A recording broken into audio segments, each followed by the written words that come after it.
Good morning, Parkviews family. I just wanted to give you a short tutorial again on the exclusive buyer agency agreement where we're seeing that we're still having some issues when you submit your exclusive buyer agency agreements for compliance.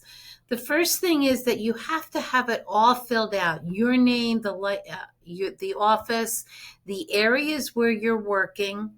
You want to always select buyer's agent and disclose dual agent if the opportunity arises.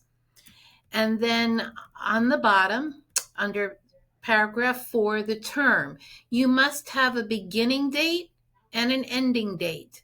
Otherwise, it's not going to be a legal contract.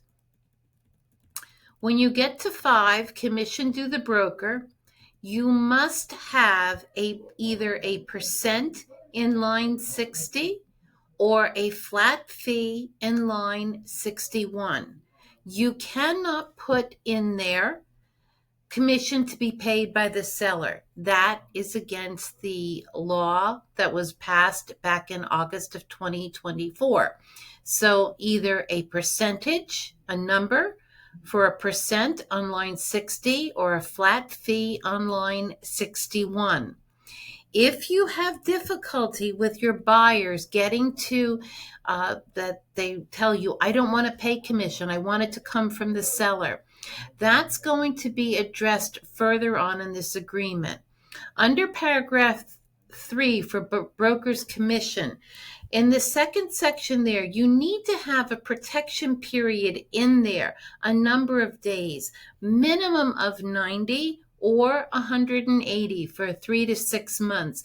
This is if the buyer decides to cancel your agreement and you provide them with all of the steps under the cancellation.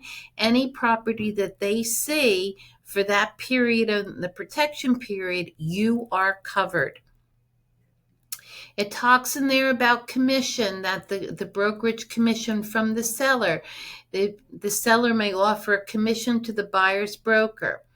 And it says if the seller authorizes the payment of the commission to the broker, the amount will be credited towards the commission due the broker under this agreement. So this is where you explain under line 89 to your buyer that even though there's a percentage in there of commission due, it's going to come from the seller side on the contract of sale. And then if the seller's offering to pay the broker commission, line 107, you're going to check in this box, introduce buyers to all properties that the broker believes will be acceptable. Do not introduce buyer to any properties where the following conditions arise. Or here, and this is the box on line 15 that you would check off, include in any offer to the seller that the seller will pay the broker's commission. And then you want to go ahead and have the buyer sign it and date it. You can initial it, and then you can sign it here. And again, remember, this has to be completed before you see the very first house.